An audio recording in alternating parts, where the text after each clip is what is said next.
बिस्मिल्लाहिर्रहमानिर्रहीम, अस्सलाम वालेकुम and welcome to my channel. आज मैं आपके साथ शेयर करूंगी बहुत ही मज़ेदार और लजीज किस्म की रेसिपी। आज हम बनाने चाह रहे हैं अचार गोश्त। ये अचार गोश्त जो भी खाएगा वो अपनी उंगलियां चाटता रह जाएगा। ये इतना लजीज बनने वाला है, तो आप भी इसको ट्राई कीजिएगा। अगर रेसिपी पसंद आए तो लाइक, शेयर और सब्सक्राइब चैनल को ज़रूर कीजिएगा। जो मैं लास्ट तक जुड़े रहिएगा, मैं इसमें आपसे कुछ टिप्स और ट्रिक्स भी आपके साथ शेयर करूँगी। यहाँ पर अचार गोश्त बनाने के लिए सबसे पहले हमने अपने पॉट में ले लिया है हाफ कप ऑयल। जब ऑयल गर्म हो जाएगा तो फिर इसमें हम शामिल करेंगे प्याज। यहाँ पर हमने ली है 2 मीडियम साइज़ की प्याज। प्याज को हमने बारीक बारीक चॉप करके इसमें शामिल कर दिया है। बारीक बारीक काट के हमने इसमें शामिल किया है और करने के बाद इसको हम उस वक्त तक फ्राई करेंगे जब तक कि ये गोल्डन ब्राउन ना हो जाए। यहाँ पर हम इसको मीडियम फ्लेम पर फ्राई कर रहे हैं और थोड़ी थोड़ी देर बाद चम्मच चलाते रहेंगे ताकि ये नीचे से लगे नहीं। यहाँ पर हमने इसको 4 से 5 मिनट तक फ्राई किया तो ये गोल्डन ब्राउन फ्राई हो चुकी है। अब हम इसमें शामिल करेंगे 2 टीस्पून लहसुन अदरक का पेस्ट। 2 टीस्पून या 1 टेबलस्पून लहसुन अदरक का पेस्ट हम भर के शामिल करेंगे और करने के बाद इसको 1 से 2 मिनट तक भूनेंगे।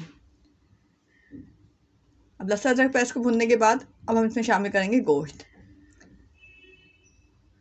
यहाँ पर हमारे पास बीफ है, हमने आधा किलो यहाँ पर बीफ लिया हुआ है, हाफ के जी।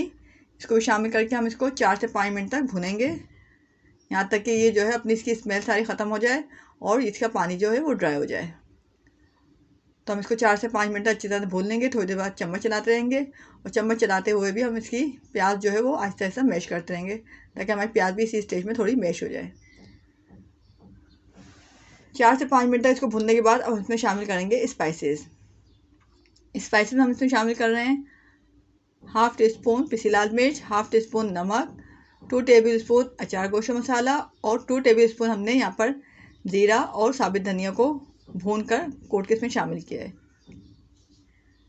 ये तमाम मसाले शामिल करने के बाद हम इसको अच्छी तरह से मिक्स करेंगे और मिक्स करने के बाद अब हम इसमें शामिल करेंगे टमाटर। यहाँ पर हमने 3 बड़े साइज़ के टमाटर लिए हैं जिनको हम बारीक बारीक काट के इसमें शामिल करेंगे और करने के बाद इसको भी हम अच्छी तरह से मिक्स करेंगे, अच्छी तरह से इसको भी भून लेंगे कि हमारे अब 3 से 4 मिनट हम इसको भूनेंगे तो हमारे टमाटर जो है अच्छे से मैश हो जाएंगे। जब हमारे टमाटर अच्छी तरह से मैश हो जाएं और मसाला अच्छी तरह भून जाएगा तो फिर इसमें हम शामिल करेंगे पानी। यहाँ पर हम 2 कप पानी शामिल कर रहे हैं। पानी शामिल करने के बाद इसमें हम लीड लगा के इसको कवर करके गलने के लिए रख देंगे मीडियम टू लो फ्लेम पर। अगर आप इसको नॉर्मल फ्लेम पर बना रहे हैं, चूल्हे पर बना रहे हैं, तो इसको गलने में तकरीबन 1.25 घंटा से 1.5 घंटा लगता है और अगर आप कुकर पर बनाएंगे तो इसको 25 से 30 मिनट लगते हैं। हम इसको चूल्हे पर बना रहे हैं और बनाते हुए हमने इसके ऊपर थोड़ा वेट रख दिया ताकि हमारा गोश्त जो है वो थोड़ा जल्दी गल जाए। जो कि अमूमन हमारा 1.5 घंटे में गलता है, वो वेट रखने की वजह से घंटा 1.25 घंटा में गल जाएगा। यहाँ पर हमारा गोश्त गलने के लिए रखा हुआ है मीडियम टू लो फ्लेम पर। अब जब तक हम अपनी जो है वहाँ पर हरी मिर्च में मसाला फिल कर रहे हैं। यहाँ पर हमने 5 हरी मिर्च ली है बड़े साइज़ की और उसके अंदर से बीज को निकाल लिया है।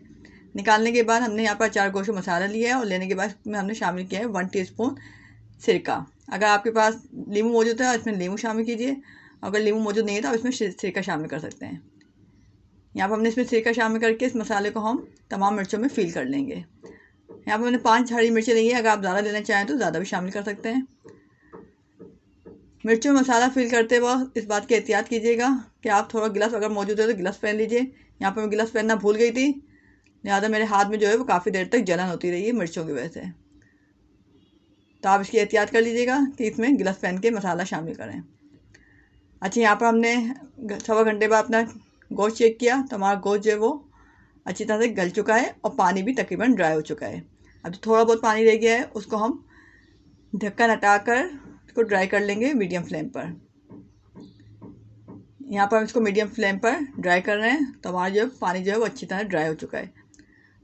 अब हम इसमें शामिल करने जा रहे हैं दही। यहाँ पर हमने लिया है हाफ़ कप दही और दही को हमने अच्छी तरह फेंट कर इसमें शामिल करेंगे और दही शामिल करते हुए अपना फ्लेम जो है वो बिल्कुल स्लो कर लिए। हमेशा दही शामिल करते हुए जो है फ्लेम को स्लो करेंगे तो दही की जो चिकनाई होती है वो ऊपर आ जाती है और सालन के शोरबा जो है वो चिकनाई जो है वो अच्छी सी नज़र आती है। अगर आपका फ्लेम तेज़ होगा तो इसी सारी चिकनाई जो है वो ज़ाय हो जाती है। तो दही शामिल करते हुए हमेशा ये ख्याल रखें कि फ्लेम जो है वो आपको बिल्कुल स्लो होना चाहिए।